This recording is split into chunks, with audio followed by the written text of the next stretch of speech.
आज लोकदीर्घार चॅनलतर्फे आपण अटल स्मृती उद्यानमध्ये सुषमा स्वराज मंच याच्या अटल स्मृती उद्यानाच्या हॉलमध्ये सुषमा स्वराज मंचातर्फे आज एक व्याख्यान आहे, बदलता चीन ते GOP या संदर्भामध्ये या स्वराज मंचाच्या कमिटी मेंबर व ऑर्गनायझिंग सेक्रेटरी म्हणा संघटन मंत्री या दीपालीताई गोखले दीपालीताई गोखले यांचा आपण विचार ऐकूया.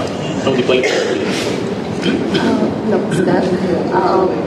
प्रथम मी सर्वांचं या चॅनलवर स्वागत करते आणि मला सांगायला नक्कीच आनंद होते की हा दुर्लक्षित झालेला विषय, कारण इथे म्हणजे फॉरेन अफेअर्स हा आमचा संचाचा मेन उद्देश आहे आणि ह्या विषयावर वेगवेगळे वक्ते इथे आलेले आहेत आणि वेगवेगळ्या विषयांवर त्यांनी मार्गदर्शन केलेलं आहे आणि मला असं वाटतं की हे विषय अनेक लोकांपर्यंत पोहोचणं खूप गरजेचं आहे आणि विशेषतः त्याच्यामध्ये यंगस्टर्स युवा वर्ग येणंही अपेक्षित आहे.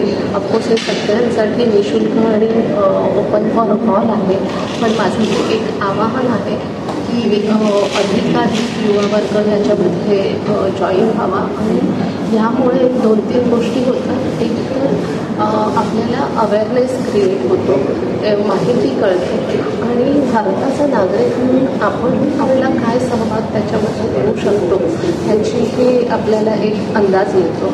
सो हे काम करत असताना अनेक लोकांशी संपर्क आला आणि थोडंसं आपलं संघटन कौशल्यही पणाला असतं आणि ह्या कामाचा आनंद घ्यायला मला खूप आनंद होत आहे.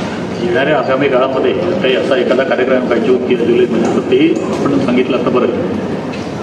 30 जूनला वैष्णवी करमरकर यांचं परराष्ट्र धोरणासमोरील आव्हान आहे 2030 ते 50 या काळामधल्या ह्या विषयावर व्याख्यान होणार आहे. तर मी सगळ्यांना अपील करते की सगळ्यांनी मोठ्या संख्येने याच्यामध्ये सहभाग.